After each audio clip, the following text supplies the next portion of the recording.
Hey,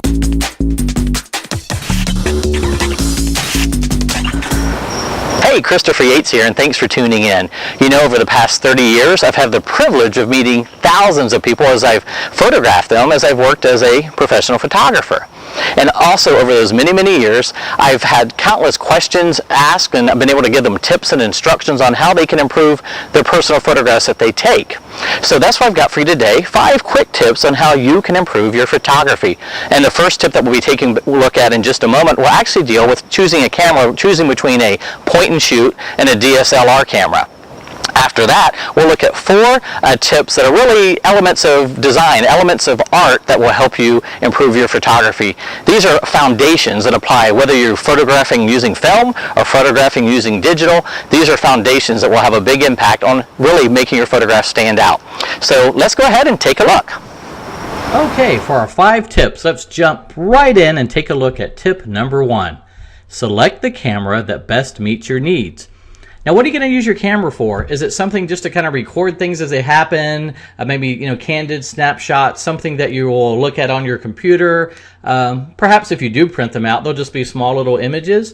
Or is it something that you really want to use to maybe advance your career in photography or your hobby in photography? Is it a camera that you want to be able to change the lenses on and be able to change f-stops and shutter speeds? What you going to use your camera for? So when you determine that, you can take a look at the 2 choices that you have. You've got point and shoot, and you've got DSLR, which stands for digital single lens reflex. And let's look at the pros and cons of each one. First of all, the pros of the point and shoot. It's compact, it's easy to carry. You can easily just drop it in your purse or your pocket, put it in the glove box of your car. It's very easy to carry around with you. It's fairly inexpensive. As time goes on, the prices are continuing to drop, so it's a fairly inexpensive way to go. And it's automatic, so you really don't have to do much thinking. You just point and shoot. That's the name. Now let's look at the cons. First of all, the user has less control. If you want to change the f-stop or shutter speed, you don't have that ability. The image quality is not going to be as good as on a DSLR camera. And the shutter lag, that's the time it takes when you push the button to take the picture. There's a little delay, there's a lag. Now let's take a look at your pros of your DSLR. First of all, you've got a higher image quality. The sensor that's in the camera that is used to actually capture the information, the sensor quality is a higher quality, and thus your image quality is going to be better. And you're in control. If you want to drag the shutter or slow down the shutter speed or change your f-stop, change the lens, you have all those abilities with a DSLR. Which gets me into the next one, your lens and accessory choices. You also can do different flashes, wide angle lens, all kinds of lenses you can choose on it, all kinds of different accessories you can go with. So you've got lots of choices there.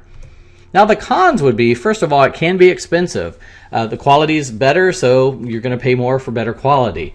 It's not compact, so you're going to need a camera bag that's padded to carry it around and protect your camera.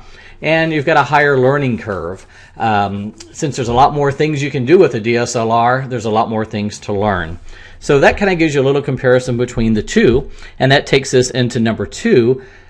Think of your viewfinder as an artist's canvas. So now you've got a camera that you're going to be using, a DSLR or a point and shoot. Now let me just stop for just a second here and just say the tips that we're going to cover from now on, 2, 3, and 4, you can use those with any camera. So if you've got a camera right now that's maybe inexpensive and you want to move up to something else, don't let that hinder you. Go ahead and take these next principles and apply those and start learning these things no matter where you are, what level of camera you have. Perhaps you do want to move up and you just can't afford it right now. That's fine. You can still improve your photography with whatever type of camera that you've got. Okay?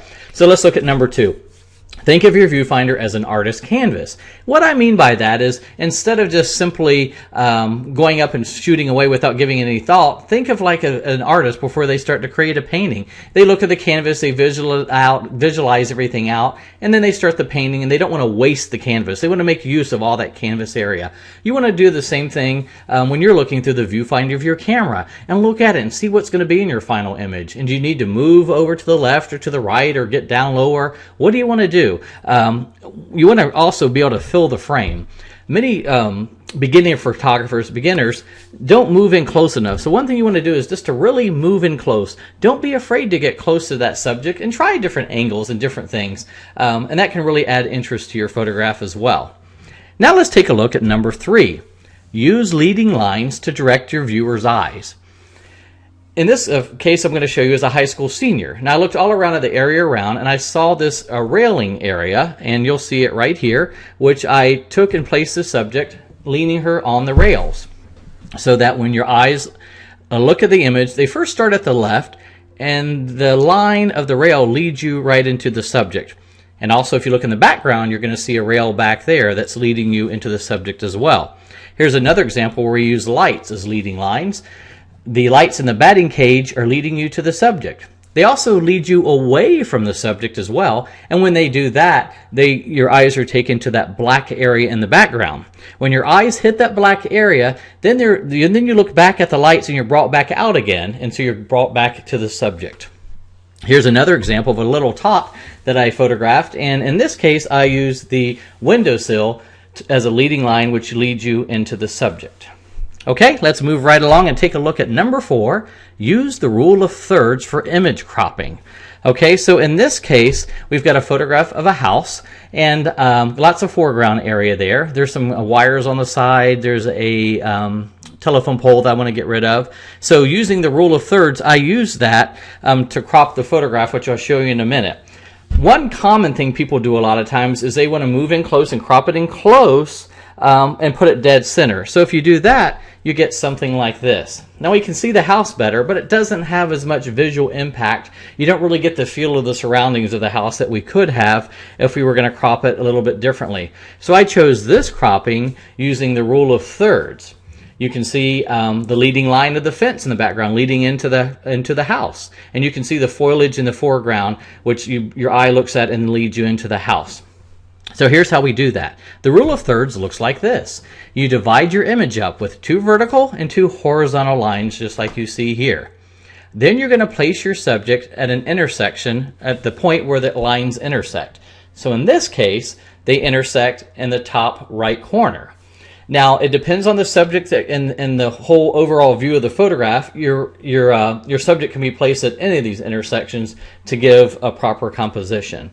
Okay, so let's look once again. So there it is, cropped using the rule of thirds. And if we look at it, comparing cropping using the rule of thirds and cropping it just dead center on, the impact that it really has the top left photograph.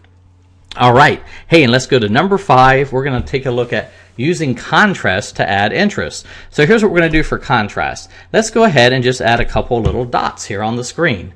Now when you look at this, your eyes go first to the white dot. Even though the red dot is bigger, the contrast difference is greater since we've got a black background. There's more contrast between the white on the black than there is the red on the black.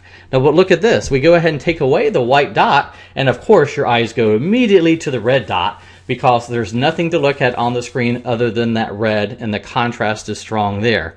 So basically your eyes will go to the area of greatest contrast. So as we look at these umbrellas, you see there's light shining on the tops of some of them, and so your eyes are going to first look at those umbrellas, and then they're going to wander around to the background. But let's do something else. Let's go ahead and color one of the umbrellas, and then boom, your eyes go right to that one. So much more contrast there with the yellow umbrella than all the black ones surrounding it. Let's go ahead and take a look here at the house that we looked at before. Let's use this as an example. Now I've taken a house, put it in a frame and matting, but let's just show what happens if we use Photoshop and paint the house a different color. In this case, I've gone ahead and painted it green. Look how the area of contrast has really changed. There's not a dramatic contrast now because the background and surrounding areas are green and the house is green. However, the original color of the house, that red, makes a perfect example showing you contrast and showing you how the use of color also, and by just really having the impact that you see with the house being red. Okay, so those are 5 tips that I hope you'll enjoy. And hey, if you've got any questions about what I've just covered, or if you would like to learn about more tips or some of my free webinars, please drop me an email. I answer each of those. Just send it to Christopher@yourphotographycoach.com, and I'll be glad to answer those questions and help in any way I can. So thanks so much for taking the time to watch, and thanks for tuning in. Have a great one.